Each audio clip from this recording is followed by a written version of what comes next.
मूळचा सोलापूरचा असलेल्या गिर्यारोहक ओंकार जाधव यांनी आफ्रिकेतील सर्वोच्च शिखर माउंट किलिमांजारो सर करत तिरंगा ध्वज फडकावत स्वातंत्र्य दिन साजरा केला।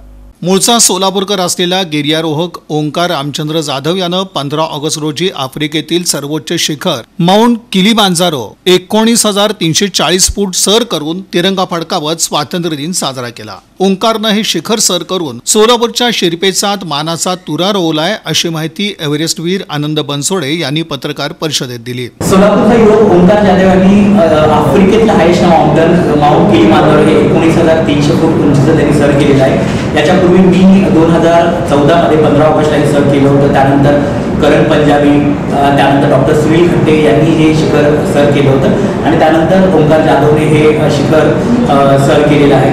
त्यानंतर निखिल म्हणून आणखी एक जण होता, तर त्यांनीही हे सर केले। तसं ओंकार हा 5वा युवक आहे की ज्यांनी हे शिखर सर केलेलं आहे। आणि खरं तर सोलापुरातले युवक या वेगळ्या आगळ्या फील्डकडे ओढले जात आहेत, जगभरातल्या मोहिमा करत आहेत। तर ही खरं तर खूप अभिमानाची गोष्ट आहे, कारण सोलापूरकरांना एक वेगळं फील्ड या मार्फत मिळत आहे। लोकांपुढं किंवा सोलापुरातल्या युवकांपुढं एक आदर्श वेगळ्या फील्डमध्ये तयार होत आहे ओंकारच्या माध्यमातून। त्यातून 360 एक्सप्लोरच्या माध्यमातून अशा युवकांना पुढे आणून एक आपल्या सोलापुरातल्या मुलांना आदर्श निर्माण करण्यात हे खरं तर आम्ही विशेष ठेवून पुढे चाललो आणि त्याच्यामध्ये आम्हाला यश मिळतंय। त्यामुळे ओंकारचे खूप खूप अभिनंदन। या पत्रकार परिषदेस अक्षया बनसोडे, ओंकार जाधव, वासंती जाधव, सत्यम जाधव आदींची उपस्थिती होती।